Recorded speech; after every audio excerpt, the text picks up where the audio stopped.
The movie starts with someone drawing. That someone is revealed to be a girl. Her name is Mona. After the drawing is done, Mona is sitting in her room thinking. The next day, she is riding a motorcycle, then decides to lay on the grass when a girl on a horse stops by. The girl, whose name is Tamsin, asks her if she is okay. Mona replies she was resting. She asks her name and Mona introduces herself. Both stare at each other. Tamsin then introduces herself and continues the road with Mona on her bike. Tamsin points out that the motorbike has no engine. Both women then arrive where Tamsin live, and before both women say goodbye to each other, Tamsin tells her you are invited anytime. Minutes later, Mona arrives to a bar where she sees her brother Phil emptying the liquor. She asks him what is he doing? She calls him bastard and tells him she wants the place back to how it was. She leaves and goes to take a bath. Meanwhile, Phil is having a meeting with other Christian enthusiasts. He preaches as the crowd claps for him. Mona is watching.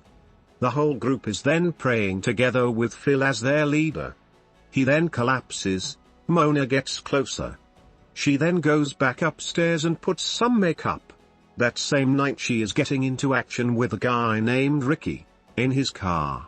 After it, Mona wants to go somewhere like a club, but Ricky says it's over between them. She says you could have told me before making love. He doesn't care and drives off. The next day, Mona goes to Tasmin's house.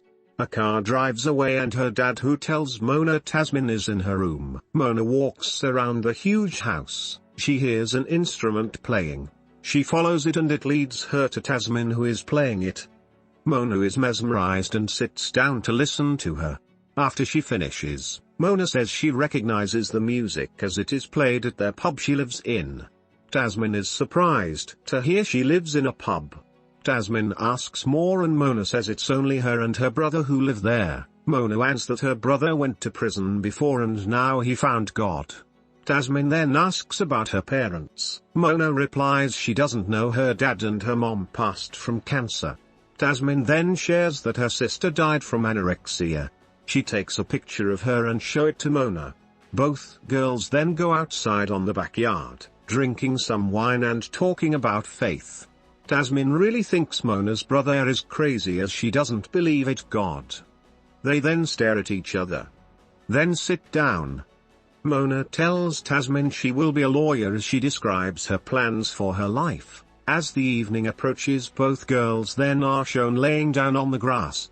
Later Mona wakes up alone. She looks inside and sees Tasmin and her parents having dinner.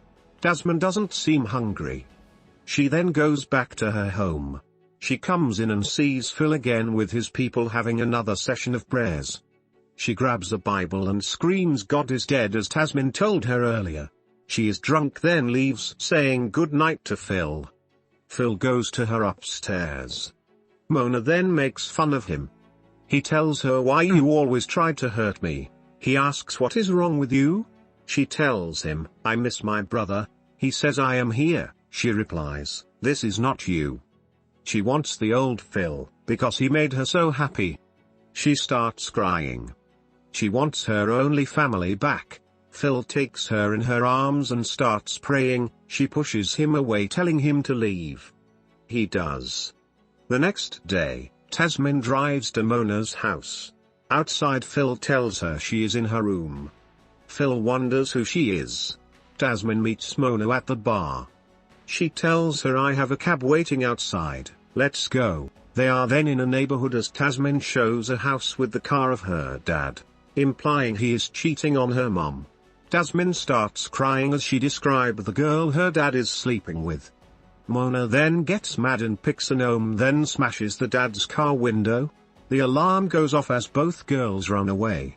Later they are both in Tasmin's house as they listen to Edith Piaf. Tasmin admires her music. She then takes Mona and both girls start dancing. That evening, Tasmin drunk grabs Mona and shows her the rooms in the house as she wants her to stay here.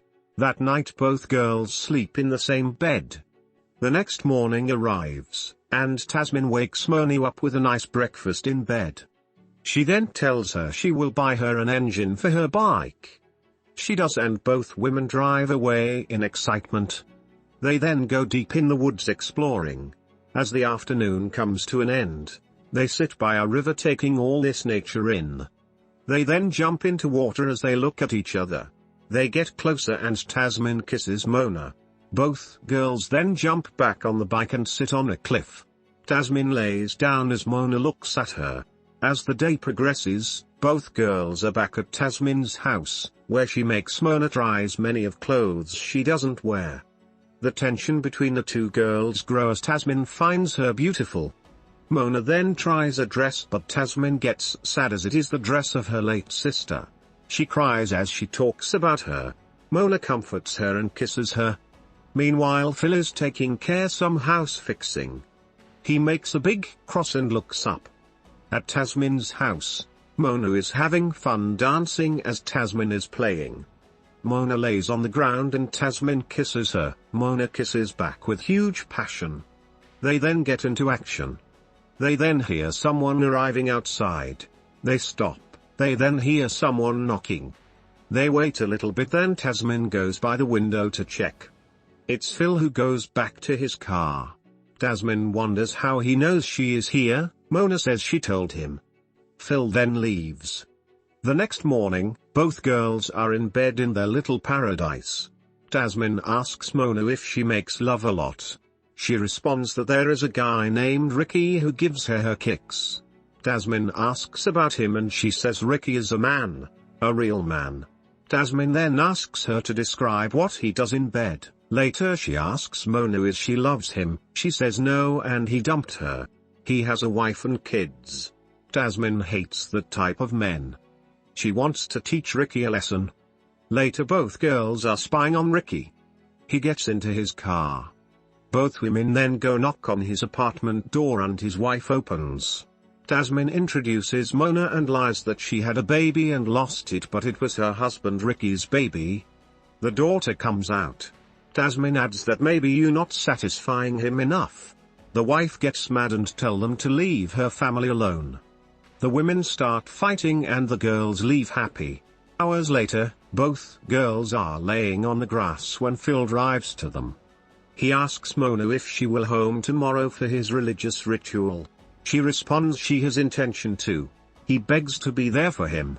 Tasmin asks to come. He says no problem, then leaves. Tasmin tells Mona, "We are going."